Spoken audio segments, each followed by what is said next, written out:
억울과 비난을 이기는 법이라는 제목으로 하나님 말씀 증거하도록 하겠습니다. 시편 26편을 왜 썼나? 이 동기와 배경을 이해하는 것이 중요하다고 생각을 합니다.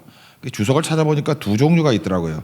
다윗이 병들었을 때 원수들이 공격할 때 썼다라고 하는 거. 독일의 신학자 헤르만 궁켈, 구약 신학자로 유명한 사람입니다. 궁켈 이론이에요.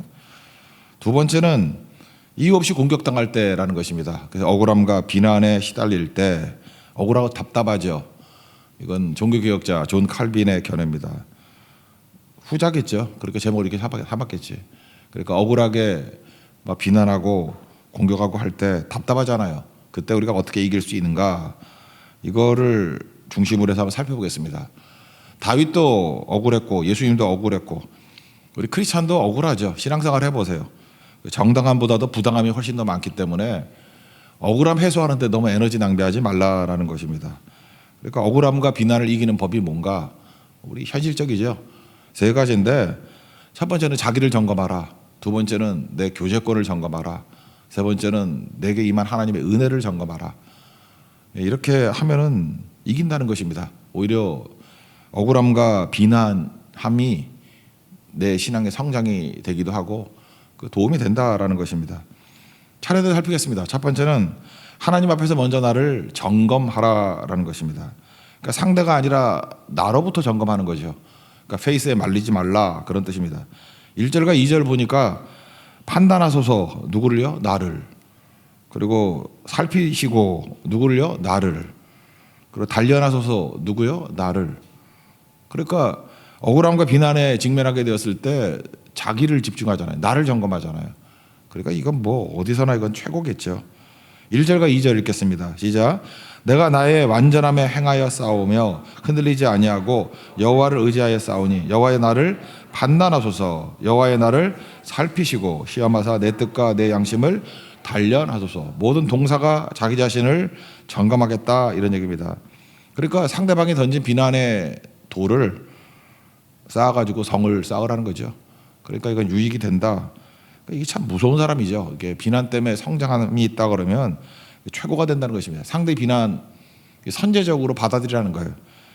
원래 그 원수가 비난하면 듣기 싫잖아요. 근데 그걸 하나님의 음성으로 듣고, 그래, 그것도 또 맞는 소리야. 원수는 또 나를 잘 파악하니까. 그래서 이게 내 약점인가 보다 하고 그냥 보완해버리면 되는 거 아닙니까? 원수가 와서 그래요. 너는 이렇게 교만하니? 그러면 내가 뭘 교만해? 그러지 말고, 그래, 내가 교만한가 봐. 더 겸손한 모습 보이면 하나님도 기뻐하겠죠. 또 원수들이 별소리 다 해요. 너 왜 이렇게 공부를 안 하니? 그러면 그래, 나 깡통이야. 공부 더 할게. 그럼 원수 때문에 공부하는 거 아니에요. 너 이렇게 말이 많냐? 그럴 때 그래, 내가 말이 많지. 침묵함으로 주님 앞에 서야지. 이렇게 선제적으로 나가면 이길 수 있다라는 거겠죠. 3절 읽겠습니다. 시작. 주의 인자하심이 내 목전에 있나이다. 내가 주의 진리 중에 행하여. 그러고 원수의 공격이 있다 할지라도 진리 중에 행하면, 순종하면 더 성장하는 거 아니겠는가, 이런 생각을 갖습니다. 근데 특별히 1절 같은 데 보면은 약간의 거부감과 반감이 있지 않습니까? 내가 나의 완전함에 행하여 싸우며. 세상에 완전한 사람이 어디 있어? 왜 이렇게 교만하지? 이거는요, 그 윤리 도덕 문제가 아닙니다. 내가 윤리 도덕적으로 완전하다, 그런 뜻이 아니라 은혜에서 오는 관계에서 말하는 얘기예요. 그러니까 칭의하고 되게 비슷한 겁니다. 우리가 죄인이잖아요. 예수 믿으면 의롭다 하심을 받죠. 그러면은 자격으로서 의롭다 함이 된 거지 수준이 아니죠. 그러니까 그런 거 똑같은 거예요. 완전하다는 것도 내가 100% 완전하다 그런 게 아니고 하나님의 은혜를 받아서 내가 완전한 가운데 거하게 되었다라고 하는 그런 관계를 얘기하는 것입니다. 이게 샘플로 볼 수 있는 게 노아죠. 노아 완전하지 않죠. 아이 뭐 술 마시고 뭐 옷 벗고 뭐 저주하고 자기 아들, 이게 뭐 바람직한 게 아니잖아요. 그런데 창세기 6장 9절을 보면은 노아는 의인이요 당대의 완전한 자라. 이거 이해하면 되겠죠. 하나님 은혜가 임했기 때문에 그래요. 그 앞에 6장 8절을 보니까 노아는 여호와께 은혜를 입었더라.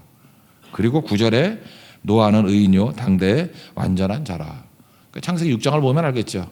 완전한 자라는 표현을 쓸 때 은혜 때문에 완전한 자가 된 거지 자기 뭐 윤리 도덕 수준 때문에 완전한 자가 된 게 아니다, 그런 뜻이라는 거예요. 그런 전제를 가지고 보면은 은혜가 뭐겠어요? 나를 점검하는 거죠. 나 같은 죄인 살리신 주 은혜 놀라워. 뭐 그런 게 그게 은혜겠죠. 그래서 여러분들 누가 억울함이 있고 비난이 있고 할 때마다 자책하라는 말이 아니라 내가 하나님 앞에서 무엇을 더 성장해야 되고 내가 부족함이 무엇인가를 깨닫고 채워나가면은 그 비난에 던진 돌 갖고 성싸우면 된다라는 거예요. 그러면 이게 최고로 잘 사는 인생이다. 그래서 억울함과 비난 속에 오히려 더 인격이 성숙해지고 믿음이 자라나고 더 탄탄해지는 하나님의 거룩한 종 되기를 바랍니다. 그래서 베드로도 그랬잖아요. 베드로도 인격적으로 못하는 사람이었는데 욕도 많이 먹고 그랬는데 베드로전서 2장 19절을 보니까 부당하게 고난을 받아도 이런 거 많이 당했는가 봐요. 하나님을 생각함으로 슬픔을 참으면 이는 아름다우나. 그러니까 아름다운 크리스찬 되십시오. 아름다운 크리스찬이 뭐예요? 뭐 얼굴 꾸미고 다니는 게 아니고 부당하게 고난을 받아도 하나님 생각하고 슬픔 참고 십자가 바라보고 견디면 그게 아름다운 거다. 좀 아름다운 모습으로 살 수 있는 우리 하나님의 거룩한 종 되기를 바랍니다. 두 번째는 교제권을 점검하라는 것입니다. 제가 볼 때 이게 실질적으로 훨씬 더 중요한 것 같아요. 억울함이 있고 비난이 있을 때마다 이게 교제권이 되게 중요하다는 거예요. 허망한 사람과 같이 앉아있지 않는다. 뭐 간사한 자와 동행하지 않는다. 악한 자와 같이 앉아있지 않는다. 뭐 이런 얘기가 나와요. 4절 5절 읽겠습니다. 시작. 허망한 사람과 같이 앉지 아니하였사오니 간사한 자와 동행하지도 아니하리이다. 내가 행악자의 집회를 미워하오니 악한 자와 같이 앉지 아니하리이다. 뭐 생각나지 않아요? 시편 시작할 때 1편 1절 복 있는 사람은 하면서 부정적인 거 나오죠. 악인의 꾀를 따르지 않고 죄인의 길에 서지 않고 오만한 자의 자리에 앉지 않고 되게 비슷하죠. 이게 다 뭐겠어요? 교제권 선택해야 된다. 포지셔닝 내가 어디에 서 있느냐가 이게 되게 중요하다. 그런 거겠죠. 그래서 우리 주변에 자꾸만 나쁜 말하고 험담하고 자꾸만 딴 이상한 데 유혹하고 하는 사람하고는 교제권을 좀 정리할 필요성이 좀 있다라는 것입니다. 나쁜 말하고 험담하고 뭐 이상한 소문 퍼뜨리고 그러면 뒤끝이 안 좋죠. 우리 마음이 뭐 좋나요? 이상 그 사람과 대화를 나누면은 뭔가 어두워지고 내 신앙이 별로 성장 안 하는 것 같아. 뒷걸음치는 것 같아요. 그러면 이거 끊어야죠. 제가 얼마 전인가 꽤 된 것 같은데 이런 거 한번 얘기했어요. 어떤 문제를 이렇게 얘기를 하길래 어떤 분하고 좀 상의해 보세요. 뭐 그랬더니 그분이 그런 얘기를 하더라고요. 아, 그분은 안 돼요. 그러더라고. 왜 그러냐 했더니 너무 말이 많아요. 그리고 험담이 많아요. 기도보다 말이 앞서요. 내가 부끄럽더라고 내가. 그래서 내가 말 잘못 꺼내가지고. 그게 교역자였거든. 내가 말을 잘못 꺼냈어. 내가 되게 부끄럽다. 그러니까 다 안다고 사람들도. 근데 그렇게 하는 게 그 문제가 있죠. 그죠? 제가 한번 생각을 해봤어요. 계속해서 남을 욕하는 사람들의 공통점이 뭔가 보니까 본인이 일단 행복하지 않아. 본인이 행복한 사람은 험담 안 해요. 그러니까 본인이 일단 대회에 외치는 거야. 나는 행복하지 않습니다. 그리고 좀 뿌리를 살핀다 그러면은 그 사람도 불쌍한 사람이지. 자기도 모르게 비교 당한 것 같아요. 열등감이 좀 있어요. 그러니까 에서와 야곱 같은 뭐 그런 케이스지. 형제 중에서 하나는 잘 나가는데 자기는 좀 밀렸다 뭐 이러든지 아니면 부모님들이 철이 없어가지고 누구는 되게 자랑스러워하고 자기는 소개 안 하고 뭐 그런 거 있죠.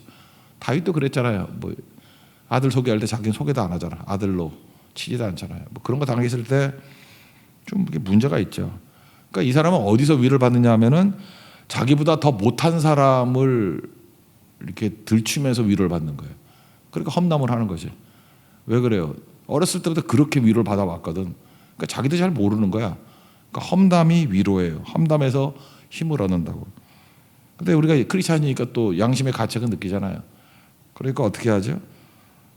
다른 사람이 같이 싫어하도록 그걸 합리화시켜야 되잖아. 그러니까 동조자를 참는 거죠. 그러니까 또 욕을 해야지. 그러니까 이게 문제가 되는 거지. 그러니까 참 못난 사람이에요. 참 못난 사람이라고. 남 욕하는 사람은 일단 못난 사람이야. 나 참 못난 사람이다. 거기다가 또 그걸 강화시키기 위해서 자기 입으로 말 안 하고 왜 너무 열등감에 사로잡히니까 죄책감이 있으니까. 그러니까 누가 그랬더라 뭐 이런 식으로 얘기를 많이 하죠. 책임에서 벗어나려고. 그러니까 못난 사람 플러스 비겁한 사람. 이게 뭐 남 얘기인가? 뭐 저한테도 이런 요소가 있는 것 같아요. 그죠? 다 있잖아요, 이런 거. 참 못났어요. 그리고 비겁해요. 그런 게 죄인들의 특징이죠. 이거 고치기 힘든 것 같아요. 그래서 이거 뭐 하지 마 그러면 그러지 않아도 열등감 있는 사람인데 하지 말라 그러면 더 열받지. 왜 그래요? 이미 뭐 못난 사람인데. 그래서 이미 만들어진 길은 좀 다른 걸 채우는 게 중요한 것 같아요. 그래서 이 사람은 이게 낱말하는 거 되게 좋아하는 사람 아니에요. 그러니까 내용을 바꾸는 거죠. 칭찬을 그 루트로 하든지, 낱말 옮기기 좋아하는 건데 칭찬을 좀 옮기든지. 그 흰검효가 얘기했잖아요. 그죠? 먼저 좋은 걸 생각하면 그걸로 다 뭐 생각하든지 말든지 그게 붙들림 바 된다 그러는 거. 제가 볼 때 제일 좋은 방법 중에 하나가 이런 것 같아요. 이게 말투인데 이것도 연습을 좀 해야 되는 것 같아요. 오늘도 이거 한 5번쯤 연습해 보세요. 5사람에게. 그래서 이게 자연스럽게 되면은 모든 말투를 이렇게 바꿀 수 있는 것 같아요. 어떤 교수님 이야기인데 자기가 군대에서 대대장님한테 큰 수를 배웠대. 배운 게 뭐였냐면 이분이 뭐 은근히 또 자기도 자랑하는 거야. 자기도 장교였는가 봐. 장교들 모임이 있는데 대대장님이 이 소대장 누구 하나를 칭찬하더래요. 근데 우리 보통 대대장님이 소대장 이렇게 칭찬하면은 우리 같으면 뭐 생각했어요? 지금 상처 있는 사람들은 무슨 뇌물 받아 먹었나? 왜 쟤만 칭찬하지? 뭐 이러든지. 쟤만 칭찬하는 걸 보면은 나들으라고 하는 소리야. 그러니까 칭찬도 온전히 못 받아들여. 그죠? 그래서 그렇게 좀 삐딱한 사람들이 많은데 그 대대장님은 뭐 경험이 많아서 그런 건지 상품이 좋아서 그런 건지 모르지만 이렇게 얘기하더라는 거예요. 어떤 소대장을 칭찬을 하는데 암흑의 중대장을 얘기하더라는 거예요. 거기 없는 사람. 암흑의 중대장은 사람을 참 잘 보는 사람이야. 그러니까 없는 사람 칭찬하니까 얼마나 좋아요. 중대장님. 그러면서 그 중대장이 말하기를 요 앞에 있는 어떤 소대장 너 되게 능력 있고 가능성 있다고 하더라. 그러고 나가더래요. 제가 무릎을 쳤대요. 무릎을. 이야 저게 대가구나. 일단 없는 사람은 칭찬하잖아요. 그리고 그 사람 말을 옮기잖아. 그 중대장이 말하기를 네가 되게 능력 있고 가능성 있다 그러더라. 그러니까 중대장도 세워지고 소대장도 세워지고 듣는 사람도 뇌물 먹었다 이런 소리 없고 나들으라고 하는 소리야 그것도 없고 깔끔하더라는 거예요. 그래서 요 틀 하나를 갖다 놓고 지금부터 5번씩 연습해 보세요. 이거 여러분들은 이렇게 워낙 악한 사람이기 때문에 이게 잘 안 돼. 그러니까 길을 만들어야 돼. 그래서 칭찬도 이렇게 하는 거예요. 없는 사람을 세워주고 그 사람이 거짓말하지 말고 그 사람이 했던 것들 그걸 옮겨주면 아무 부작용이 없어요. 다 세울 수 있는 거. 이런 것들은요. 제가 볼 때 국가적으로 훈련시켜야 돼. 이게 어법이거든. 그죠? 이렇게 말하는 법을 배워야 돼요. 말하는 법을. 그럼 되게 중요한 거겠죠. 남 욕하고 뒷담화하는 사람들 보면은 이렇게 생각하세요. 날 붙들고 잠깐만 누구 욕을 해. 그러면 나를 험담의 소비자로 나를 지목한 거죠. 여러분들 그 험담도요 아무하고나 못합니다. 그 받아줄 만한 사람 가지고 하거든요. 그러니까 내가 쓰레기구나 이렇게 생각하면 돼요. 내가 냄새가 나니까 왜 나한테 와서만 잠깐 험담하지? 그럼 여러분들이 속에서 화가 나야 돼. 이 사람이 나를 참 우습게 보는구나. 나를 험담의 소비자로 생각하는구나. 그렇다면 다시 또 나를 점검해야죠. 내가 이게 뭐지? 그래서 좀 끊을 줄 알고 온전하게 설 줄 알아야 된다는 것입니다. 흰곰 효과 좋은 거 전파하십시오. 그리고 그러지 않는 사람들 잠깐 험담하고 하면은 일단 기분 나쁜 표정을 짓고 한동안 피하세요. 그리고 자기가 이 대대장님이 했던 거 마찬가지로 중대장은 훌륭한 사람이야. 사람 잘 보는 사람이야. 그 사람이 했던 얘기를 옮기듯이 잠깐 하다 보면 부끄러워지겠죠. 그러면 변화가 된다는 것입니다. 그리고 보세요. 7절 읽겠습니다. 시작. 감사의 소리를 들려주고 주의 기이한 모든 일을 말하리이다. 그 길에 칭찬과 그죠? 아름다운 이야기를 전파하겠다. 이게 억울한 거 비난에 접하게 되었을 때 교제권 관리하는 모습이라는 거예요. 이게 기도죠. 이거 잘 못합니다, 주님. 이것을 잘할 수 있도록 지켜주십시오. 그게 되게 중요한 거라고요.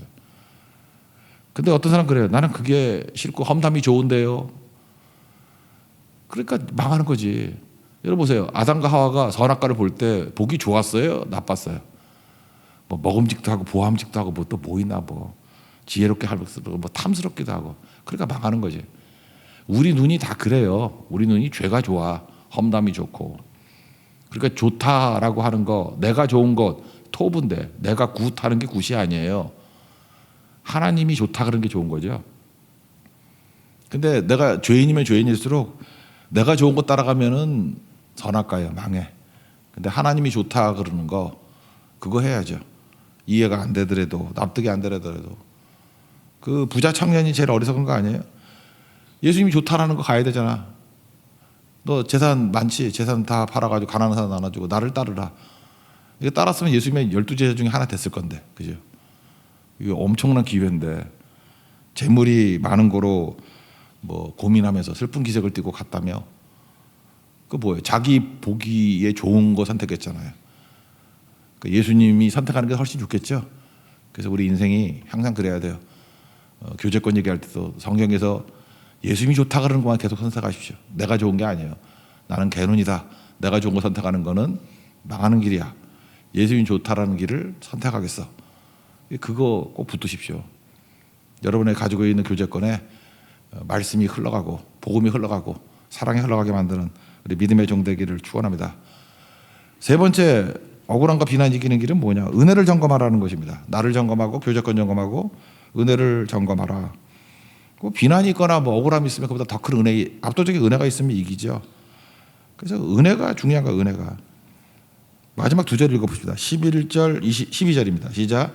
나는 나의 완전함에 행하오리니 나를 성령하시고 내게 은혜를 베푸소서. 내 발이 평탄한 데에 섰사오니 우리 가운데서 여호와를 송축하리이다. 여기도 나의 완전함에 행하리오니, 완전함 아까 얘기했잖아요. 노아 완전함이라고 하는 것은 관계라니까요. 그러니까 하나님의 은혜 안에 놓인 사람은 완전함에 행할 수 있다. 뭐 그런. 그러니까 아이가 있는데 아이가 완전하게 양육받는다 그러면 애가 어떻게 완전해요? 부모의 사랑과 보호 속에서 양육받는다 그럴 때 쟤는 완전한 양육을 받는다 그런 얘기라고. 아이가 완전한 게 아니고 부모와 아이 관계 속에서 양육받기 때문에 그게 완전하다 이렇게 얘기하는 거라고요. 그러니까 하나님의 은혜 안에 놓여 있을 때 완전하다 그런 뜻이겠죠. 그래서 은혜를 베풀어 주십시오. 이게 중요하다는 거예요. 요셉을 보세요. 요셉은 은혜 안에 놓여 있잖아요. 그래서 그의 인생은 완전한 인생이 된 거예요. 그러니까 노예가 되든 간에 감옥에 있든지 간에 은혜로 이기는 모습이 있지 않습니까? 은혜가 뭐죠? 조건 없다는 거 아니에요. 이번 제주 선교를 갔는데 어떤 다른 교회 그 목사님 한 분이 오셨죠. 양 목사님이라고. 제가 어저께 통화를 했어요. 이번 제주 선교 뭐 어떠셨어요? 했더니 은혜 많이 받았고 좋았다고. 뭐가 좋으셨어요? 그랬더니 역시 목사님이라서 그런 게 좀 독특한 것 같아. 홍대 세교회가 참 좋다고. 뭐가 좋냐 그랬더니 일단 자기도 작은 교회 개척교회 목사지만 어느 교회를 접하더니 간에 조건이 없어서 좋대요. 묻지 않고 도와줘도 좋대. 자기서 뭐 교단이나 이런 데서 이렇게 상담도 받고 도움도 받고 했는데 조건이 너무 많대. 무슨 조건에 맞아야 도와준다 그러고 조건에 맞아야 헌금도 한다 그러고 되게 까다롭대요. 근데 이번에 우리 교회 선교하는 거 보니까 자기 팀뿐만 아니라 모든 팀들이 그냥 이유도 묻지들 않더래. 그냥 조건 없이 도와주고 조건 없이 사랑해주고 그게 너무 위로가 되고 평안함이 있더라고. 조건 없이 되는 거. 그게 은혜죠. 은혜를 받으면요 너무 조건 따지지 않습니다. 그 은혜가 없으면 잠깐만 없는 조건도 만들어가지고 사람을 이렇게 비비 꼴라 그러죠. 사람에게 힘들게 하고 상처 주고 그런 거 아니라는 것입니다. 그래서 은혜와 사랑은 받아야 돼요. 받으면 받은 대로 흘려보내십시오. 조건 없이 우리 사랑해 주셨잖아요. 나 같은 죄인을. 나도 조건 없이 그렇게 해야겠죠. 그게 중요하다는 것입니다. 권리를 주장하는 게 너무 많지요. 동등됨을 주장하는 거. 십자가는 그거 아닌데. 요즘에 제가 보니까 교제도 잘 못하고 결혼할 때도 고민하는 이유가 뭐냐 하면은 잠깐만 이렇게 동등해지려고 그러니까 결혼 잘 못하는 것 같아. 결혼은요 손해보고 싶은 사람이 생겨. 내가 어떤 남자가 좀 찐따야. 그래서 막 짐이 많아. 그러면 저런 놈하고 결혼을 왜? 그럼 결혼 못하는 거고. 다 그런 건 아닌데 그 남자의 짐을 내가 짊어지고 싶어지는 남자가 있어. 그럼 결혼해야 돼. 그런 사람이 어디 있냐고 그러는데 뭐 어디 있긴 어디 있어. 있다니까. 그 사람을 위해서 희생하고 싶은 사람이 있어요. 그거 없으면은 하지 마세요. 그러니까 손해보고 싶은 사람, 희생하고 싶은 사람, 짐을 대신 짊어지고 싶은 사람, 그걸 뭐라 그러냐면 성경에서는 사랑이라 그래요. 사랑하는 사람하고 결혼해야지. 그런 거죠. 윤동주의 십자가라는 시가 있죠. 그 마지막 두연 읽어드리면 괴로웠던 사나이 예수님입니다. 근데 행복한 예수 그리스도처럼 십자가가 허락된다면 뭐 모가지 들이우고 뭐 피어나기를 원한다. 뒤에는 생략. 난 이 윤동주 십자가에서 제일 인상적인 게 뭐냐면 괴로웠던 사나이. 근데 또 동시에 행복한 예수 그리스도래요. 예수님이 행복했던 이유가 뭐냐? 해석을 이렇게 해요. 십자가에 달리는 만큼 사랑할 대상이 있기 때문에. 이거 참 독특하지 않아요? 예수님이 행복한 사나이래요. 왜?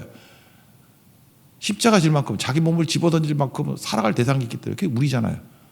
하나님 세상을 이처럼 사랑하사 십자가를 질 만큼 독생자를 주셨으니. 그러니까 사랑할 대상이 있다는 게 행복이죠. 여러분 지금 나밖에 없죠. 뭐 희생하고 싶은 사람도 없고 손해보고 싶은 사람도 없고 짐이 있으면 빨리 도망치고 싶고 짐지고 싶은 사람도 없고. 그러니까 여러분이 사랑을 모르는 거예요. 그러니까 행복하지도 않고. 근데 진심이라 그러면 우리는 제주도의 영혼들을 바라보고 희생하고 싶고 짊어지고 싶고 뭐 손해보고 싶고 또 이번에는 제주도 갔다 왔으니까 이제 대만 얘기하겠네. 대만을 바라보고도 그죠? 또 고성을 바라보고도 손해보고 싶고 희생하고 싶고 짐을 짊어지고 싶고. 그럼 이런 행복한 사람이라니까요. 사랑할 대상이잖아요. 여러분 청춘 남녀들 뭐 사랑이 별거야? 보니까 뭐 허구한 날 아버지한테나 갖다 주고 걔한테 뭐 갖다 주라고 자꾸 그러대. 우리 집이에요. 하여튼 그런 거 그죠? 그 뭐 사랑이지. 뭐 좋은 거 있으면 그거 생각나고 뭐 맛있는 데 있으면 거기 생각나고. 그게 동등함 권리 그런 거 아니잖아요. 손해보고 싶고 희생하고 싶고 짐을 짊어지고 싶고. 그래서 여러분들 복이 그런 거예요. 예수님이 우리를 위해서 희생하고 싶고 손해보고 싶고 짐을 짊어지고 싶어 하셨잖아요. 그 사랑과 은혜를 받으면 우리도 그렇게 될걸요. 그래서 요한복음 1장 16절 보니까 우리가 다 그의 충만한 데서 받으니 충만한 은혜에서 받고 충만한 사랑에서 받고 예수님에서 받았거든요. 은혜 위에 은혜로라. 그게 그런 거라고요. 은상과 은. 은혜 위에 은혜로라. 설상과 상이 아니라 은상과 은. 은혜 받으면 은혜가 흘러간다 그런 뜻이에요. 메마름에서는 은혜가 흐르지 않죠. 그러니까 잠깐만 남 비난하지 말고 내가 이렇게 잠깐 삐딱한 지가 갖고 있고 그러면 내가 은혜가 메말랐구나. 딴 사람 쳐다보지 말고요. 은혜 받으세요. 은혜 쭉 많이 받으면 은혜는 흐릅니다. 그러면 하늘에서 이런 소리가 들릴 거야. 은혜 위에 은혜로라. 억울함, 비난 그게 은혜로 바뀐다니까요. 압도적인 은혜로 승리하는 하나님의 거룩한 종 되기를 축원합니다. 자리에서 일어나겠습니다. 나의 한숨을 바꾸셨네.